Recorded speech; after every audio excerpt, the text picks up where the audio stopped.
Cederalun, 3 unit rumah yang berada di kawasan Tanjung Dusun Timur, Gampung Menasa Lancuk, Kecamatan Samalanga Biren, yang lokasinya saling berdekatan terbakar sekitar pukul 21.20 waktu Indonesia bagian Barat pada Sabtu 13 Mei 2023. Tidak ada korban jiwa dalam musibah tersebut. Lokasi kebakaran berjarak sekitar 50 km lebih arah barat Biren dan 2 km lebih arah barat ke Desa Malanga Biren yang masuk ke utara ruas jalan utama tembus Pidijaya.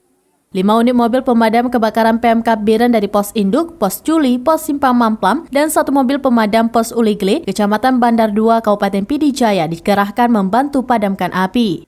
Rahmat berusia 36 tahun selaku kecik setempat mengatakan ada 3 unit rumah terbakar. Terdiri dari 2 rumah semi permanen dengan kondisi habis terbakar bersama isinya dan 1 unit rumah permanen terbakar sebagian.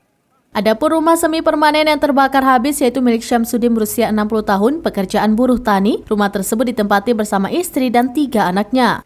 Kemudian rumah milik Rahmati berusia 45 tahun, seorang pedagang kecil, sedangkan rumah permanen yang terbakar bagian atas milik Amri berusia 43 tahun, buruh tambak. Rumah tersebut ditempati bersama istri dan 3 orang anaknya.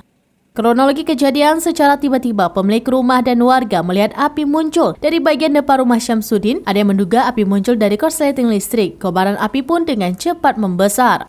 Akibat kebakaran tersebut, rumah Syamsuddin dan Rahmati yang juga ditempati Amri kondisinya ludes terbakar. Sedangkan rumah Amri belum siap dibangun terbakar pada bagian atapnya. Dari Biren, Yusmadin Idris, Serambi News.com.